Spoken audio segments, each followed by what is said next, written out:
In this video, it is very much my intention to show the template and start making progress with interpreting some things in Genesis. I want to reestablish that, and I'm going to approach it a little bit differently. My name is Dan Paulson. Everyone, welcome to the channel. I am exposing the templates that I find that myth and religions are framed upon. It's a lot of work. It's a mental process. I've been approaching it, though, as I'm trying to show people how I am coming up with what the steps are along the way. How do you read Genesis creation and say, I get cycles out of there and I get cause and effect, those kind of things. In this video, I'm just going to drop all of that and say, here's the steps, here's what they're doing. Now let's grab this material and move on. Before we get into it, I'm going to set it up. What I find the templates are from myth and religion from antiquity are based on the life cycle of each human being. The way we heal, the way we come about, the way we experience life, the way life unfolds for us, and the way that we can interact with that to affect the healing or to change the way our life exists. It is nested, however, in ways that are all manner of myth, religions. There's vehicles. Those are all vehicles that are used to carry the same template. So at the end of the day, I don't want to know what Greek myth says. I don't want to know what Judaism believes. I don't want to know what the Mahabharata or Hindus believe as far as Shiva. I want to know what that template is that I see inside of all of them. That is exactly what I'm going after here. It's going to be mental. It's going to be something that we can interact with. It is not going to be supernatural. I won't go there. I will not make claims. I will go and show what I have mentally interacted with in a manner that I believe this was originally intended to be. If the template exists in thousands of examples, this was well known. We don't know it today because we're no longer a storytelling culture, and we are not memorizing the stories. We don't see all the pieces and parts. Okay, after having said that, let's just go ahead and jump right into, let's take a quick look at Joseph Campbell's template, and then I want to dismiss that and go on to show what the actual two templates are. There's two of them, and he didn't identify the creation and human life template. He only identified the self-healing template, the monomyth. We need to work with both of them. There's instructions in creation that we're going to need in Jewish material. There's instructions in creation that we're going to need to understand the stories. Okay, let's take a look at Joseph Campbell's. And if you're not familiar with this this process, what it is, this is a picture that I just downloaded from the internet. It's you can see it's a circle, the 17th stage of Joseph Campbell's monomyth. This is the only one I found that was actually worded correctly and had it all in there. There's a lot of examples that aren't right, but you know what? It doesn't matter. This is not exact. You can see some things in here that are funny. Call to adventure. That's whoever is the call to go on the adventure. That's simple enough. Refusal of the call. Yeah, I don't want to go. Supernatural aid. What are we getting into here? What is supernatural aid? Crossing the first threshold. I'm going to suggest that's a pretty simple one. That's turning inward. That's going through Rumi's closed door or entering the narrow gate. The belly of the whale, that is going to be inside the psyche, in your mind. Road of trials, we're starting to have difficulty facing our past. Next is meeting with the goddess. We've got temptation. You can see that what is happening here, what I'm going to suggest is that these are not mentally interactive steps at some point. He's left them as very analogous verbiage that sound pretty strange. Temptation, atonement with the Father, things like that. If you're playing that out in the psyche, where do you atone with the Father? In your mind. What is the meeting with the goddess inside the mind? Yeah, so you see, we're not going to go with Joseph Campbell's exact template. It's going to follow a sequence, but again, there's things missing in here. There are things that we're going to identify that you will see. For example, the very reason you go on this monomyth, and we're going to see this very predominantly, it is a necessary part of each story. Cyclical pain. That's the reason we do this. Nowhere in his material has he identified cyclical pain, but that is something that generally comes about that's going to come about in the human life template. And is one of the reasons, or is the reason why we actually go on the journey. We've recognized that we're caught up in cyclical pain that we're carrying with us. So that picks up it. At any rate, okay, let me go ahead then and jump back to the creation myth as I've got it established in previous videos. And I'm just going to throw it out here and tell you that this is what we have to work with. And before I do again, bear in mind that the template is a sequence of steps. That's it. We're born with certain characteristics. we begin to have life experiences, once we are able to judge life, those things are happening, and that becomes the template. That's going to continue on. We're going to divide, we're going to split, it's going to get worse, it's going to carry on. That is what happens to life. That is the template. Right there. I'm born. Step 1. I'm born with certain qualities. Step 2. I become a product of the things that I begin experiencing and judging. Step 3. Things are going to move in cycles. There are things in here that are always the patterned template. That's it right there. People ask sometimes, what is the template you're talking about? That's it. It's a sequence of human life. The steps that we take along the way becomes the template. Okay, let me identify as close as I can, and this is going to be flexible as we move along. Here's the deal. At some point in time, they had this from the inside. They knew what they were doing, and they're writing stories based on this template. We don't know what they're doing. We're looking at commonalities and saying, how do we get inside of what they're doing by analyzing the commonalities? So it's going to be harder for us, and we're going to have to make adjustments as we move along. Okay, let's go into it. My template. Okay, let me go through the steps here. Number 1, I am born, emergent from the natural cosmos. I'll talk about each one of these a little bit as we go. I won't again go to Genesis and try to say how I extract this. Let's just look at this and imagine it as the way we can see it. We do come from what? We're born from all of the things in the background. All of us are emergent from the cosmos. So we're not going to be outside of it, and we're going to function within the way the cosmos works as a result. Step 2, I have a unique set of individual qualities at birth. Yeah, we're all different personality-wise, things like that. There's variations in the way that we are, male, female. There are sexual orientation or other, whether you're going to be an engineer type mind or a follower, somebody that's a worker. There's different qualities that we have at birth that no matter where we go in life, we're going to kind of be that person. We have different mind types. I will become a product of my mental experiences as life goes on. When we're born, we don't have any. We don't even remember anything. We don't consciously really exist until we have enough connections upstairs to begin processing life. I will experience cause and effect from its nature. As life goes on and we begin to have experiences, they're going to continue to emerge based in that way. This is where the trees and the fruits producing seeds, producing more trees, producing more fruits comes into place, the cause and the effect. All teachings have cause and effect. Everything in our experience moves in cycles. We're going to see that. There is a personal mental hierarchy that is in the material, and it is how we use the material. It is how we interact with ourselves.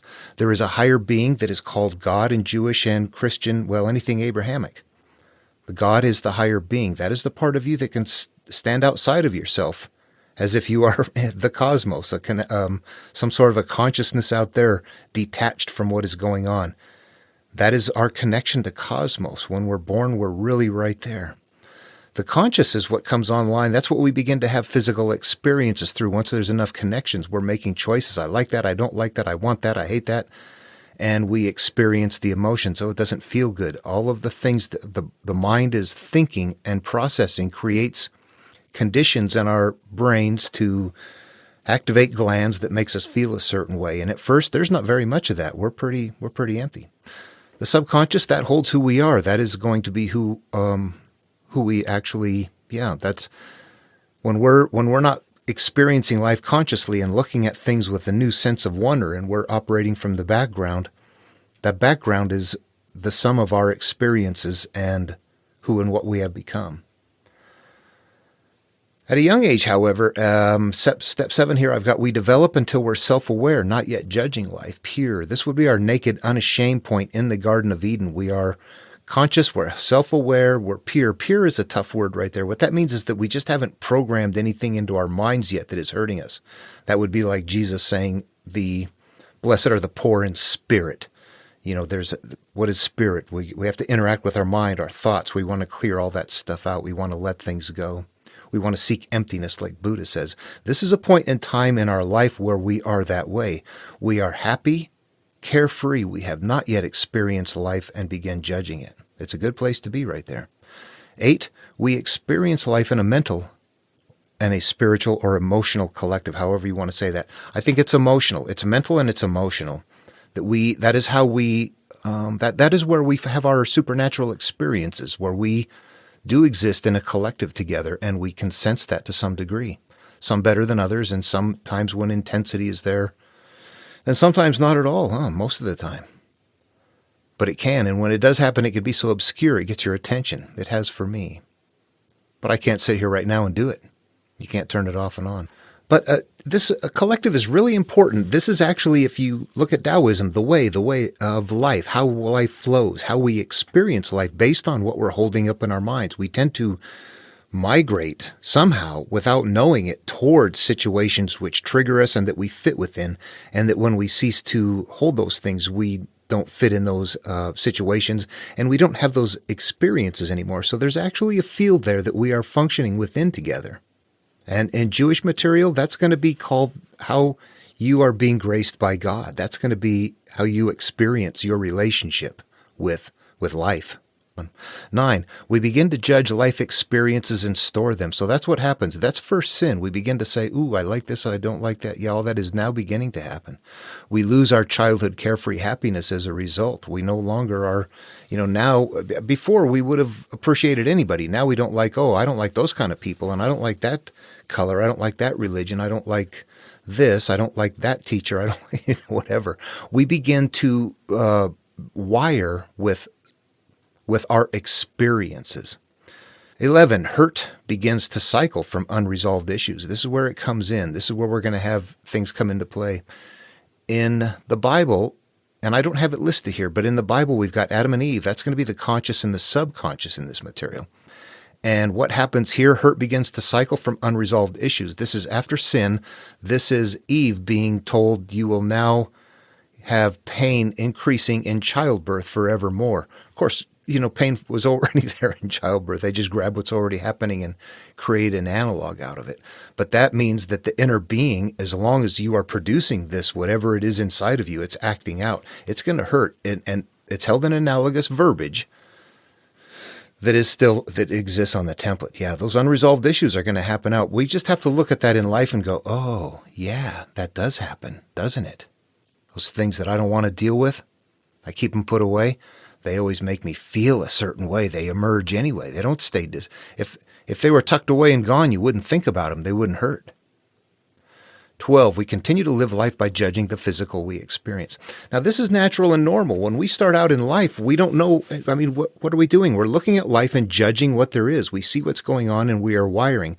What we don't realize is that because of that cause and effect, that what we're actually observing in the physical world is the final manifestation of the energy that's already in action. So we're not seeing, when we see somebody acting out a certain way, we think that maybe someone's, a bad person for something. We don't understand what's driving it. We don't understand what motivates it.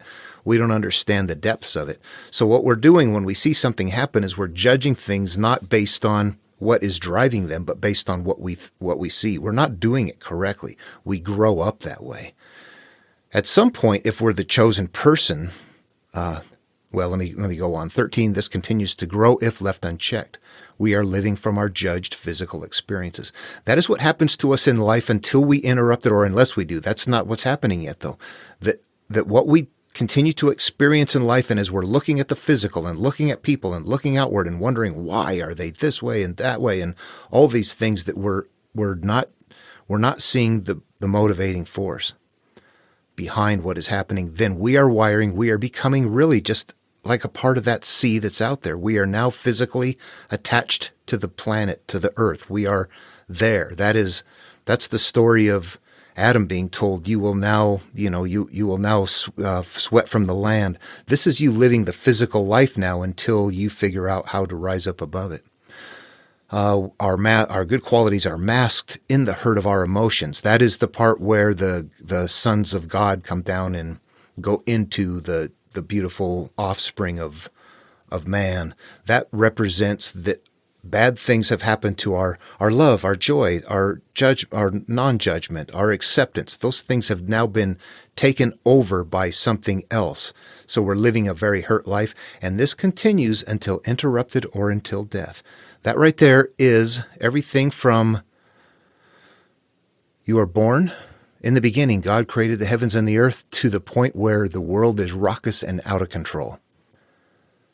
However, God is going to say what? It's time to destroy it. And Noah is going to get called. That is where the first monomyth picks up. But all of this leads up to that first monomyth. Okay, and I'm not going to go through the whole monomyth right now. Let's just keep doing videos. This one will get too big if I do that. Let's take the first section, the separation. Call to adventure, refusal of call, supernatural aid, crossing the first threshold. That gets us up to the point where we're turning inward and beginning to face ourselves. So let me just re-identify those in a linear way and talk about each one of them a little bit. It's in that separation area. That's separating from the physical world to the inner world. We need to separate. Moreover, though, that is separate from the past, separate from whatever you need to, whatever you're trying to heal from, you have to be free from. So, that's separation is crucial. Okay, the first thing we have here identified as a call to adventure, and I'm going to suggest that we have to get this a little bit more detailed. The call to adventure, if we were to look, for example, at Star Wars, a movie made on this template right here, the call to adventure was Luke Skywalker getting the video. The refusal of the call was him saying, no, I can't go. I'm not allowed to leave. I have to stay here and help. Something happens and he's allowed to go. Supernatural aid, so he goes to where Yoda is teaching the supernatural aid. Do you see the component parts there emerging? But that is being made from the Joseph Campbell template. The call to adventure is what? For us. There's something different. In the material, there's more detail. There are many called, few are chosen. Many carry the ark, while not many will look inside. There's an isolation process. If you were to look at Moses in Exodus, you would see a call to adventure and a refusal of the call. That's when God says, you are here to lead my people. And he says, no, I am not worthy. I cannot do it. I can't even speak right. And you see that happen. But before that happened, he was actually isolated as an infant, put in the basket and hid and went from one place to another. There's a step left out of there. He was specially selected out. The same thing is going to happen to Jason. The same thing is going to happen to, as we get into Jewish material, we're going to find that there are people that have, this is where those mind types come into place. We'll get there, but there's something called righteousness. And what righteousness is the way that a mind functions.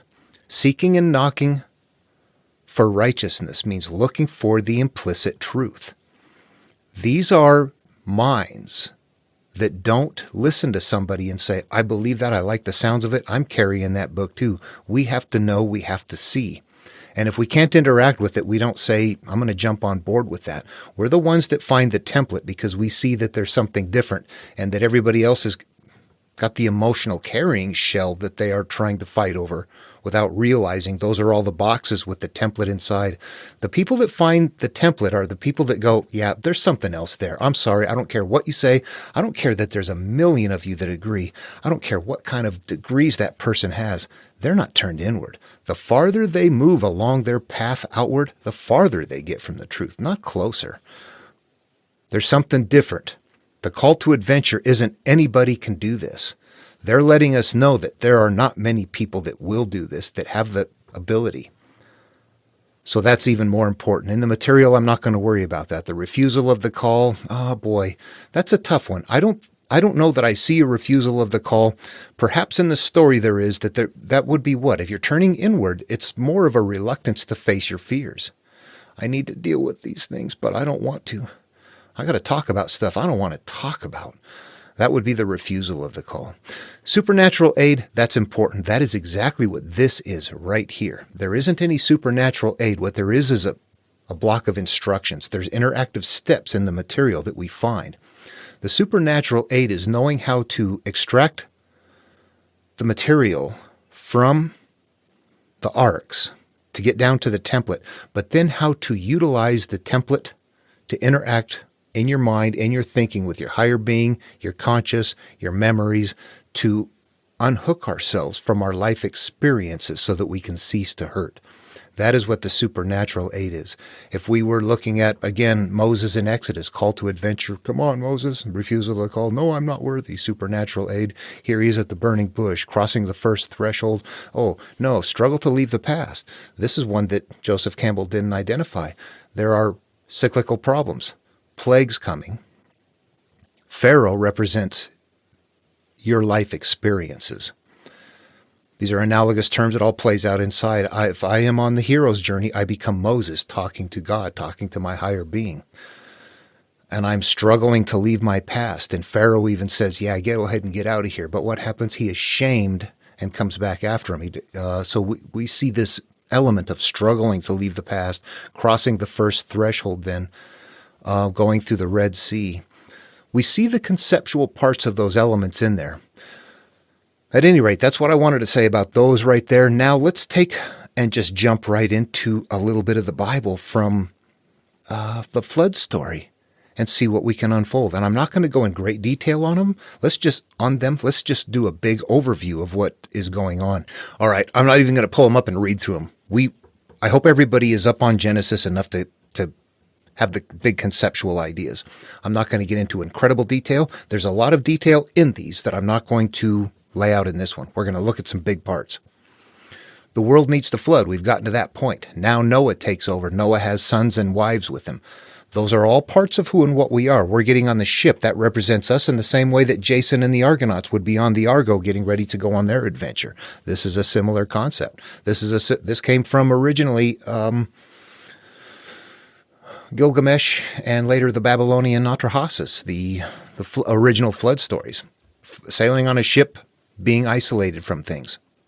We're going on the adventure. The world is our world. The world represents my life. This crazy world that is out of control represents the part of me that I go, my God, I'm ready to let that go. What has happened? How do I rise up above this? We are now hoping to elevate and let go of the very things that we've learned to grab onto in life. And by grabbing onto them, we're doing that through perception, the way we hold them, the way we judge them, the way we feel about them, and the way we continue to hold those feelings and judgments. Those are up here, and they are a part of us, and they're a part of what makes us flow in life. They are what makes us flow in life. So what happens then? We have a flood. It wipes everything out. And on the other side of the flood, what we have is Noah. That's me again. Now I grew a vineyard, which means I am now creating a new place.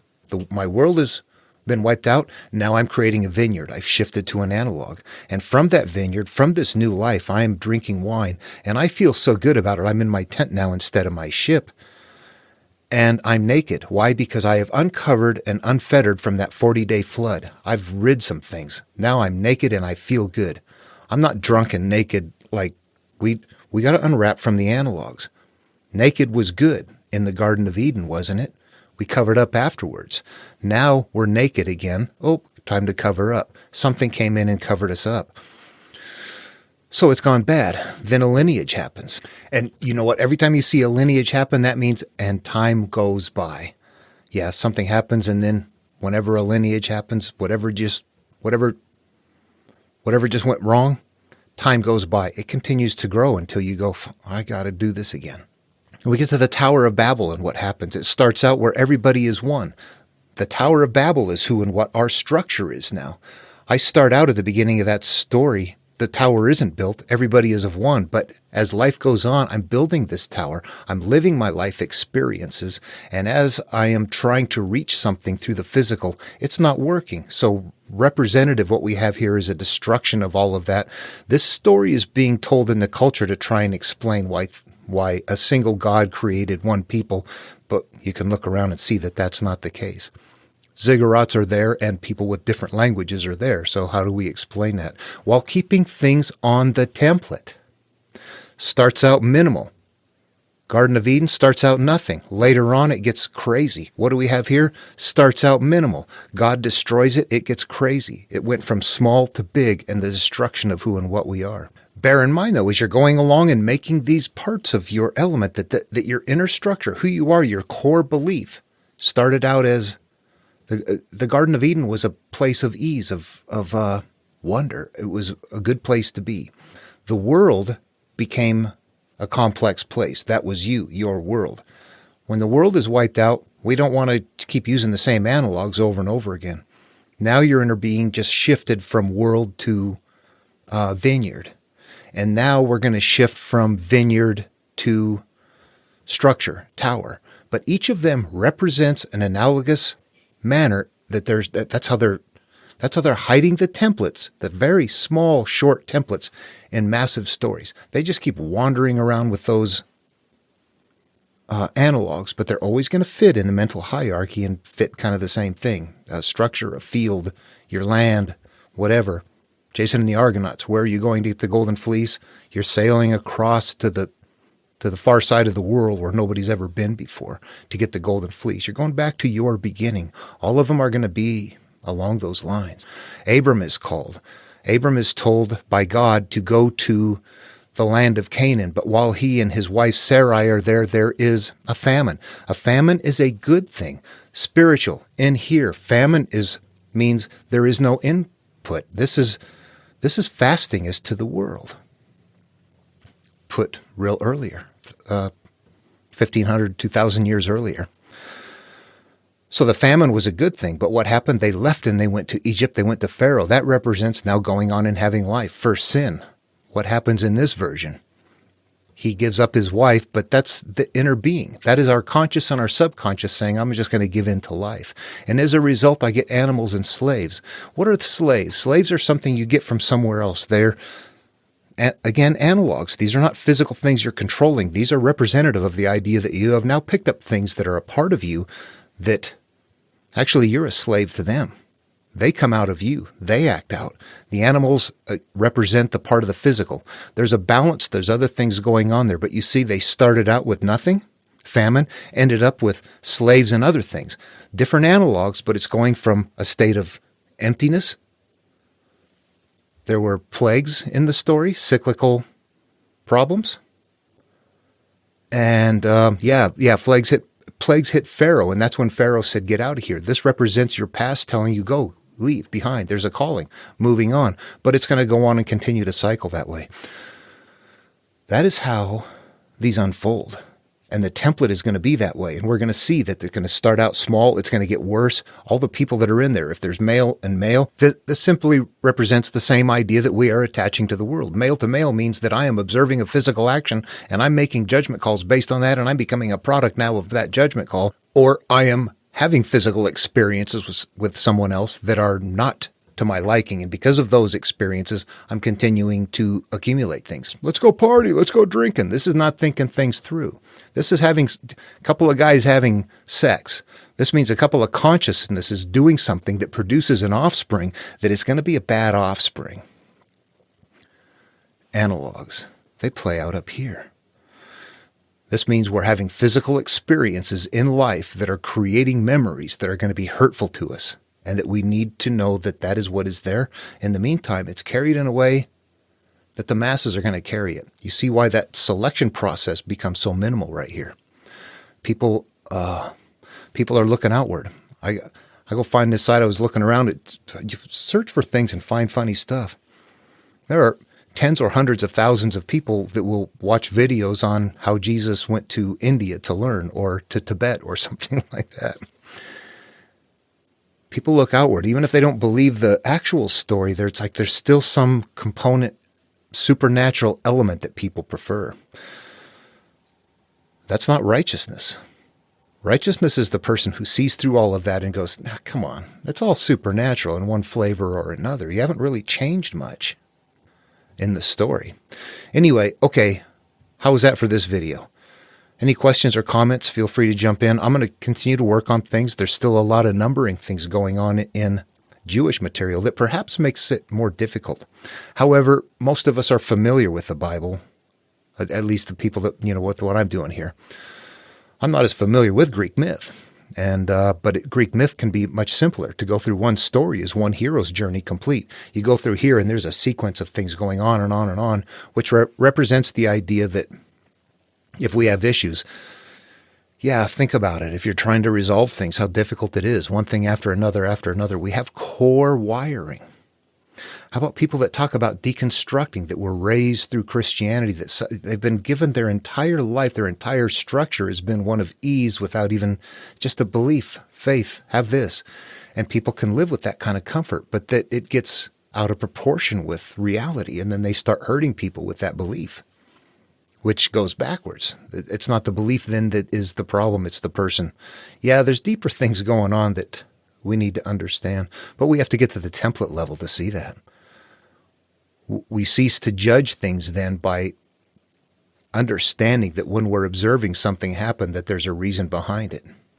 All right, well, I'm straying from the interpretation. If you're reading the Bible, you're going to go on a little bit, and actually right after, there's a transition that happens, and after Abram and Sarai are converted to Abraham and Sarah, the first thing he does is he, out of fear, lets King Melchizedek marry his wife. I did a video on this recently, if you read them literally, they're kind of ridiculous stories. God created everything, the entire cosmos, the universe, all, then makes you his representative and can't even help you protect your wife from getting screwed by somebody else. Yeah, we got an issue with this story. I do. And all the Christians who try to justify that, please go away. There is something in there that you're missing, and you cannot justify that behavior. Not today, not to me. It didn't happen. What happens later on, though, before King Melchizedek has relations with her, before they produce offspring, he learns that she is actually the wife of Abraham. And he says, yeah, I'm out of here. I'm not even doing anything. Go away. So in this case, in that story, what they're saying is that you were in the midst of temptation. At first, Pharaoh had his way and you lost out. Later on, you gained strength. Now you're in the midst of temptation, but you pulled away from it. That is what's in the story. That is what is there. All right. I guess that's it for this one. As I work through interpretation, those are big pieces. Yeah, there are details in here that just get thick.